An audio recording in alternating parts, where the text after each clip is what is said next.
सिलाई मशीन एक ऐसा यांत्रिक उपकरण है जो किसी वस्त्र या अन्य चीज को परस्पर एक धागे या तार से सिलने के काम आती है। इनका आविष्कार प्रथम औद्योगिक क्रांति के समय हुआ था। सिलाई मशीनों से पहनने के सुंदर कपड़े, छोटे बड़े बैग, चादरें, पतली या मोटी रजाइयां सिली जाती है। सुंदर से सुंदर कढ़ाई की जाती है और इसी तरह बहुत कुछ किया जा सकता है। 2000 से अधिक प्रकार की मशीनें भिन्न-भिन्न कार्यों के लिए प्रयुक्त होती है, जैसे कपड़ा, चमड़ा इत्यादि सीने की। अब तो बटन टाँकने, काज बनाने की अलग-अलग मशीनें आने लगी है और बिजली से भी चलने लगी है। सिलाई मशीन की प्रथम मशीन 1755 ईस्वी में वाइसेंथॉल ने बनाई थी। इसकी सुई के मध्य में एक छेद था तथा दोनों सिरे नकूले थे। 1790 ईस्वी में थॉमस सेट ने दूसरी मशीन का आविष्कार किया। इसमें मोची की सुई की भांति एक सुआ कपड़े में छेद करता, धागा भरी चरखी धागे को छेद के ऊपर ले आती और एक कांटेदार सुई इस धागे का फंदा नीचे ले जाती, जो नीचे एक हुक में फंस जाता था। कपड़ा आगे सरकता और इसी भांति का दूसरा फंदा नीचे जाकर पहले में फंस जाता है। हुक पहले फंदे को छोड़ दूसरे फंदे को पकड़ लेता है। इसी प्रकार चेन की तरह सिलाई नीचे होती जाती है। यदि सेट को उस नोक में छेद का विचार आ जाता तो कदाचित उसी समय आधुनिक मशीन का आविष्कार हो गया होता।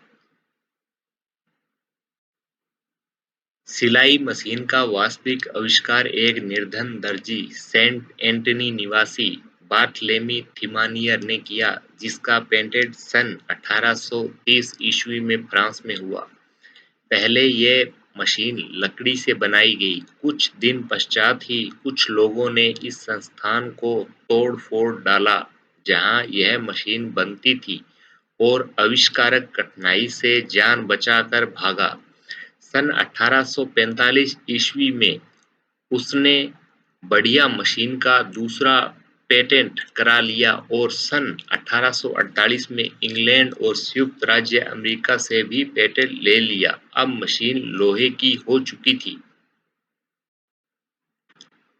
वस्तुतः छेद वाली नोक, दोहरा धागा और दोहरी बखिया का विचार प्रथम बार 1832 से 1834 ईस्वी में एक अमेरिकी वॉल्टर हंट को आया था। उसने एक घूमने वाले हैंडल के साथ एक गोल छेदीली नोक की सुई लगाई थी, जो कपड़े में छेद कर नीचे जाती और उस फंदे में से एक छोटी सी धागा भरी खर्ची निकल जाती। वह फंदा नीचे फंस जाता और सुई ऊपर आ जाती।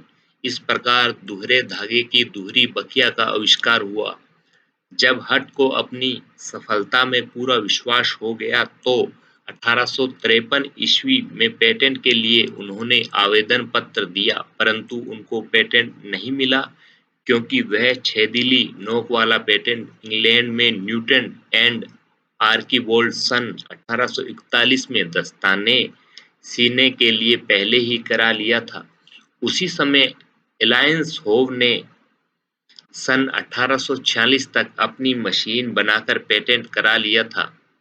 उसकी मशीन में 12 वर्ष पहले आविष्कार हंट की दोनों बातें, छेदीली नोक तथा दोहरा धागा, वर्तमान थी।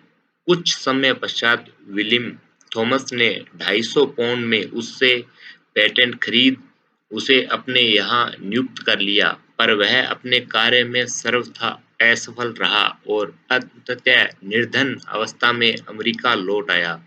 इधर अमेरिका में सिलाई मशीन बहुत प्रचलित हो गई और इजाज मेरिट सिंगर ने सन 1851 ईस्वी में होवे की मशीन का पेटेंट करा लिया था।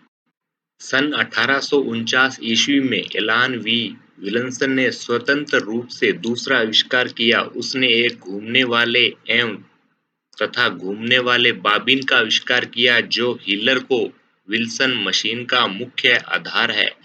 सन 1850 ईस्वी में विल्सन उसने पेटेंट करवाया। इसमें कपड़ा सरकाने वाला 4 गति का यंत्र तो प्रत्येक सीवन के बाद कपड़ा सरका देता था मुख्य था। उसी समय ग्रोवर ने दूसरे श्रृंखला सीवन की मशीन का आविष्कार किया जो ग्रोवर एंड बेकर मशीन का मुख्य सिद्धांत है। 1856 ईस्वी में एक किसान गिब्स ने श्रृंखला सीवन की मशीन बनाई जिसका बाद में विलकोक्स ने सुधार किया और जो गिल्ड विलकोक्स के नाम से प्रख्यात हुई। अब तो इसका बहुत कुछ सुधार हो चुका है। भारत में 19वीं शताब्दी के अंत तक मशीन आ गई थी। इसमें दो मुख्य थी, अमेरिका की सिंगर तथा इंग्लैंड की पफ। स्वतंत्रता के बाद भारत में भी मशीनें बनने लगी जिनमें उषा प्रमुख तथा बहुत उन्नत मशीन मानी जाती थी। सिंगर के आधार पर मेरिट भी भारत में ही बनती थी। भारत में 1935 में कलकत्ता कोलकाता में एक कारखाने में उषा नाम की पहली सिलाई मशीन बनी।